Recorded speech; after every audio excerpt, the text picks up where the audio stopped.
ಅಲ್ಲಿ ಹೊಡ್ತಾ ಮರಿ ಕಣ್ರಿ.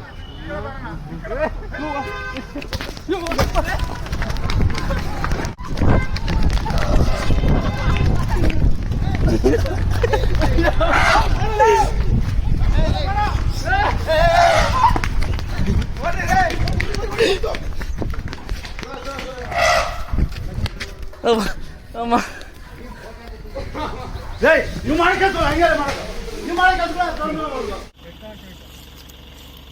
ನಮ್ಮ ಲಿಂಗಾಪುರ ಗ್ರಾಮದಲ್ಲಿ ಯಾವ್ದು ಬೆಳೆ ಮಾತ್ರ ಮಾಡ್ಲಿಕ್ಕೆ ಆಗೋದಿಲ್ಲ. ಈ ಕಡೆಯಿಂದ ಕಪಿಗಳು ನಷ್ಟ ಮಾಡ್ತವೆ, ಆ ಕಡೆಯಿಂದ ಆನೆಗಳು ಬೆಳಿಗ್ಗೆ ಮೇಯಕ್ಕೆ ಹೋಗಿ ಸಾಯಂಕಾಲ ಎಲ್ಲ ಲಿಂಗಾಪುರದ ಗ್ರಾಮದಲ್ಲೇ ಇರ್ತವೆ. ಇದರಿಂದ ಜನ ಬಹಳ ಭಯಭೀತರಾಗಿದ್ದಾರೆ. ಇದರಲ್ಲಿ ಏನು ಕ್ರಮ ಕೈಗೊಳ್ಳೋದೇ ಇಲ್ಲ. ನಮ್ಮ ಊರಿನ ಅಧ್ಯಕ್ಷರು ಬೇರೆ ಇದ್ದಾರೆ, ಅವರು ಅದ್ರ ಬಗ್ಗೆ ಯಾವುದು ಕ್ರಮ ತಗೊಳ್ತಾ ಇಲ್ಲ. ನಾವು ಇದ್ರ ಬಗ್ಗೆ ಏನು ಯಾರ ಹತ್ರ ಹೇಳೋದು ಅಂತ ನಮಗೆ ಒಂದು ಗೊತ್ತಾಗ್ತಾ ಇಲ್ಲ. ಇದು ಫಾರೆಸ್ಟ್ ಡಿಪಾರ್ಟ್ಮೆಂಟ್ ಇಂದ ಬಂದು ನಮಗೆ ಲಿಂಗಾಪುರ ಗ್ರಾಮದ ಸಮಸ್ಯೆಗಳು ಬಗೆಹರಿಸಿಕೊಡ್ಬೇಕಂತ ಲಿಂಗಾಪುರ ಗ್ರಾಮದ ಪರವಾಗಿ ನಾನು ಕೇಳ್ಕೊಳ್ತಾ ಇದ್ದೀನಿ. ಅಧ್ಯಕ್ಷ